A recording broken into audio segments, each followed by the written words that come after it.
النساء کی آیت نمبر 60 سورۃ النساء کا 9واں رکوع اور 5ویں پارے کا 6واں رکوع۔ اللہ رب العالمین نے ارشاد فرمایا، الم تر الی الذین یزعمون، کیا آپ نے انہیں نہ دیکھا جن کا دعویٰ ہے، انہم آمنوا، کہ وہ ایمان لائے، بما انزل الیک، اس پر جو آپ کی طرف اترا، وما انزل من قبلک، اور اس پر جو آپ سے پہلے اترا۔ اے محبوب، کیا آپ نے ان لوگوں کو نہ دیکھا کہ جن کا دعویٰ تو یہ ہے کہ وہ قرآن پر، آپ پر نازل ہونے والی وحی پر ایمان لائے، اور آپ سے پہلے جو آسمانی کتابیں اور صحیفے نازل ہوئے اس پر بھی وہ ایمان لائے، لیکن ان کے معاملات کس قدر دین سے دور ہیں۔ یریدون، پھر وہ چاہتے ہیں، ان یتحاکموا الی الطاغوت، کہ شیطان کو اپنا ثالث بنائیں، اپنے معاملات میں فیصلہ کرنے والا شیطان کو وہ بنانا چاہتے ہیں۔ وقد امروا ان یکفروا بہ، اور ان کو تو حکم یہ تھا کہ اسے ہرگز نہ مانے۔ وَيُرِيدُ الشَّيْطَانُ، اور ابلیس یہ چاہتا ہے، أَن يُضِلَّهُمْ ضَلَالًا بَعِيدًا، کہ انہیں دور بہکا دے، گمراہ کر دے۔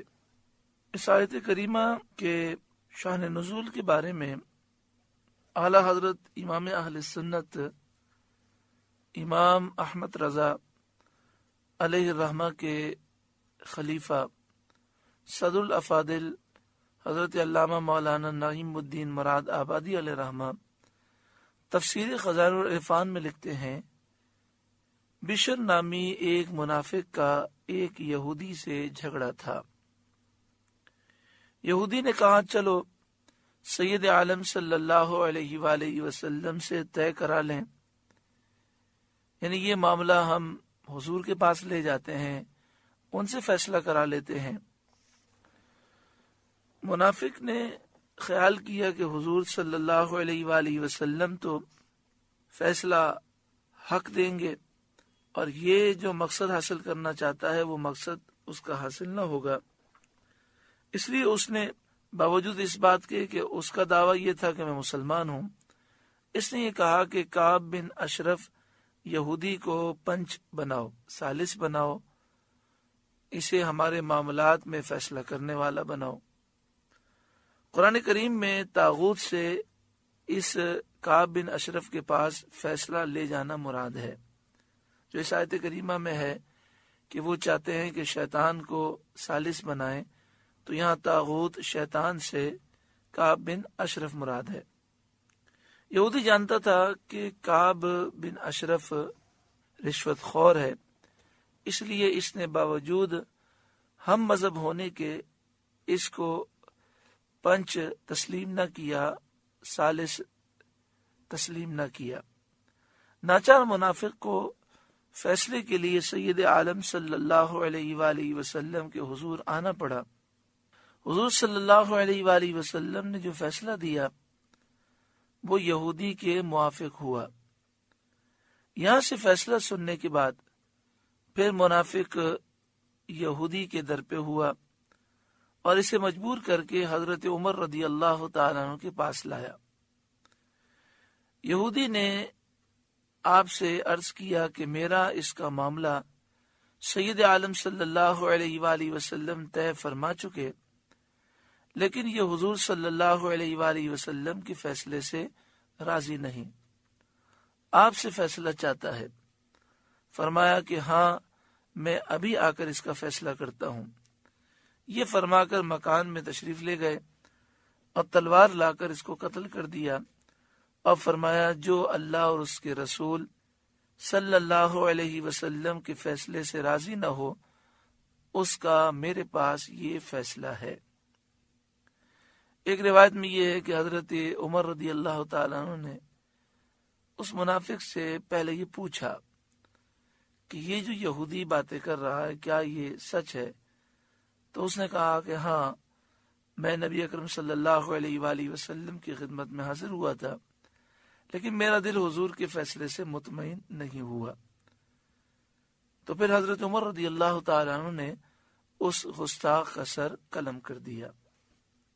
یہ واقعہ امام فخر الدین رازی علیہ رحمہ نے تفسیر کبیر 3 جلد صفحہ نمبر 248 پر لکھا، الجامع لاحکام القرآن 5 جلد صفحہ نمبر 265، در منصور اس کتاب میں حضرت امام جلال الدین سیوطی علیہ رحمہ نے در منصور کی 2 جلد صفحہ نمبر 179 میں یہ واقعہ لکھا، اور حضرت علامہ محمود آلوسی علیہ رحمہ نے روح المعانی 5 جلد صفحہ نمبر 67 پر یہ واقعہ لکھا۔ اس کے علاوہ کئی کتابوں سے یہ واقعہ ثابت ہے۔ اس واقعے سے یہ معلوم ہوا کہ کوئی نبی اکرم صلی اللہ علیہ وآلہ وسلم کی گستاخی کرے اور اگر اسے کوئی مسلمان قتل کر دے تو اس مسلمان پر کوئی سزا نہیں ہے، نہ اس کے لیے دیت ہے، نہ اس کے لیے قصاص ہے، بلکہ ایسا مسلمان تو ہیرو ہے اور اسے کسی قسم کا مجرم نہیں سمجھنا چاہیے۔ یہ مضمون صرف اس ایک واقعے سے ثابت نہیں بلکہ اس پر قرآن مجید فرقان حمید کی کئی آیات اور کئی احادیث طیبہ موجود ہیں، اور اس پر تمام امت کے مستند علماء کا اتفاق ہے کہ ایسا شخص جو گستاخ رسول کو قتل کر دے، قانون اپنے ہاتھ میں لے لے اور جذبات میں آ کر گستاخ رسول کو واصل و جہنم کر دے، اسے کسی قسم کی کوئی سزا نہیں دی جائے گی، بلکہ وہ تو مسلمانوں کا ہیرو ہے کہ اس نے ایک ناپاک سے زمین کو پاک کیا۔ یہی کام الحمدللہ غازی ملت ملک ممتاز حسین قادری شہید نے کیا، یہی کام ڈاکٹر عامر چیمہ نے کیا، یہی کام غازی علم الدین شہید نے کیا، یہی کام غازی عبدالقیوم شہید نے کیا۔ انگلینڈ میں یہی کام غازی تنویر قادری دامت برکاتہم العالیہ نے کیا۔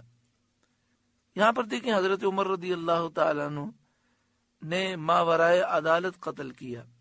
نبی اکرم صلی اللہ علیہ وآلہ وسلم کی عدالت میں یہ فیصلہ نہ لے گئے، اس شخص کو پکڑ کر حضور کی بارگاہ میں پیش نہیں کیا، بلکہ آپ نے جب سنا کہ وہ اس طرح نبی اکرم صلی اللہ علیہ وسلم کی گستاخی کر رہا ہے تو آپ نے خود ہی اپنی تلوار سے اس کا فیصلہ کر دیا۔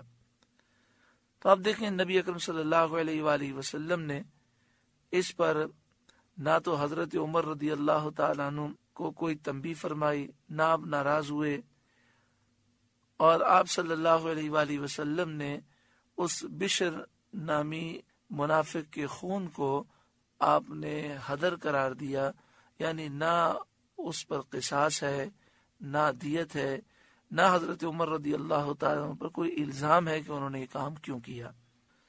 اللہ تبارک و تعالی ہر ایک کو عقل سلیم عطا فرمائے۔ یورپ کی چمک اور امریکہ کی چمک کی وجہ سے بہت سے لوگ جو اپنے آپ کو مذہب کا ٹھیکیدار شو کرتے ہیں، لیکن اس نازک مسئلے میں وہ کلام کرتے ہیں اور بے جا تعویلیں کرتے ہیں اور یہود و نصارہ کی وہ سپورٹ کرتے ہیں، یہود و نصارہ کی وہ ترجمان بنے ہوئے ہیں۔ اللہ تعالیٰ ایسے لوگوں کو قرآن و حدیث کا ترجمان بننے کی توفیق عطا فرمائے، گستاخوں کو سپورٹ کرنے کے بجائے انہیں توفیق اللہ عطا فرمائے کہ وہ عاشقان مصطفیٰ کو سپورٹ کریں، اللہ تعالی ہر ایک کو آخرت کی فکر عطا فرمائے۔ آگے ارشاد فرمایا وَإِذَا قِيلَ لَهُمْ تَعَالَوْا إِلَى مَا أَنزَلَ اللَّهُ وَإِلَى الرَّسُولِ، اور جب ان سے کہا جائے کہ اللہ کی اتاری ہوئی کتاب اور رسول کی طرف آؤ، رَأَيْتَ الْمُنَافِقِينَ يَصُدُّونَ عَنْكَ صُدُودًا، تو آپ دیکھیں گے کہ منافق آپ سے منہ موڑ کر پھر جاتے ہیں، یعنی وہ آپ کے دربار میں آنے کے لیے تیار نہیں ہوتے، بلکہ آپ کے دربار سے وہ منہ پھیر کر پھر جاتے ہیں، جس طرح بشر نامی منافق کا معاملہ تھا کہ وہ آپ کے دربار میں فیصلہ لینے کے لیے آنے کے لیے تیار نہیں تھا۔ فَكَيْفَ إِذَا أَصَابَتْهُمْ مُصِيبَةٌ، کیسی ہوگی جب ان پر کوئی افتاد پڑے، بِمَا قَدَّمَتْ أَيْدِيهِمْ، بدلہ اس کا جو ان کے ہاتھوں نے آگے بھیجا۔ فَكَيْفَ، تو ان کا کیا حال ہوگا، اذا اصابتهم مصیبہ، جب ان پر کوئی مصیبت آئے، بما قدمت ایدیہم، اس وجہ سے جو ان کے ہاتھوں نے آگے بھیجا، یعنی ان کے کرتوتوں کی وجہ سے جب ان پر کوئی مصیبت آ جائے، ثم جاؤک، پھر وہ آپ کے دربار میں آتے ہیں، یحلفون باللہ، اللہ کی قسمیں کھاتے ہیں، ان اردنا الا احسانا و توفیقا، کہ ہمارا مقصد تو صرف و صرف احسان کرنا، بھلائی کرنا تھا، اور توفیق کرنا یعنی آپس میں ملاپ کرنا تھا۔ یہاں پہ فرمایا کہ جب ان پر کوئی مصیبت آ جائے، ایسی مصیبت جس سے بھاگنے بچنے کا کوئی راستہ نہ ہو، جیسے بشر منافق پہ پڑی کہ اس کو حضرت عمر رضی اللہ تعالیٰ عنہ نے قتل کر دیا، اور فرمایا گیا کہ ان کے گناہوں کی وجہ سے مصیبت آئے، یعنی کفر کی وجہ سے، نفاق کی وجہ سے، اور ان کے دیگر معاصی کی وجہ سے، جیسا کہ بشر منافق نے رسول کریم صلی اللہ علیہ وآلہ وسلم کے فیصلے سے اعراض کر کے اس نے کفر اختیار کیا۔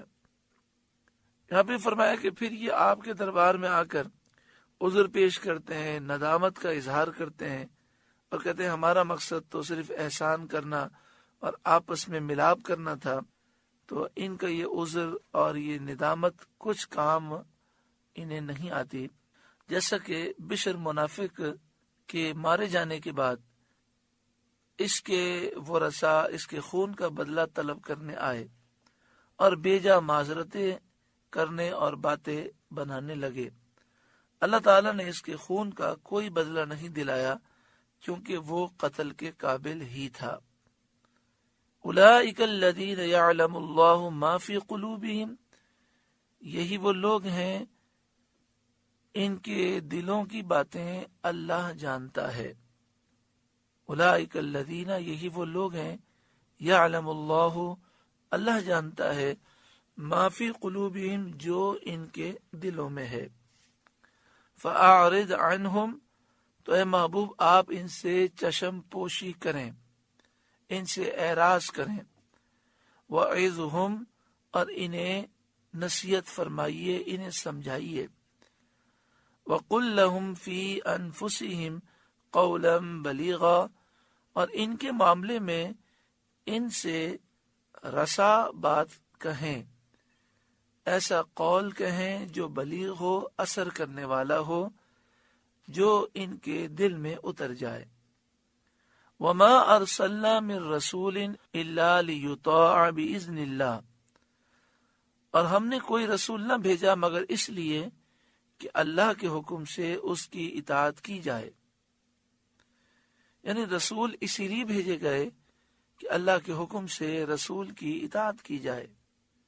جب رسول کے بھیجنے کا مقصد ہی یہ ہے کہ لوگ ان کی اطاعت کریں اور ان کی اطاعت فرض ہے، تو جو ان کے حکم سے راضی نہ ہو، گویا کہ اس نے ان کی رسالت کو تسلیم نہ کیا۔ وَلَوْ أَنَّهُمْ إِذْ ظَلَمُوا أَنفُسَهُمْ، اور اگر جب وہ اپنی جانوں پر ظلم کریں،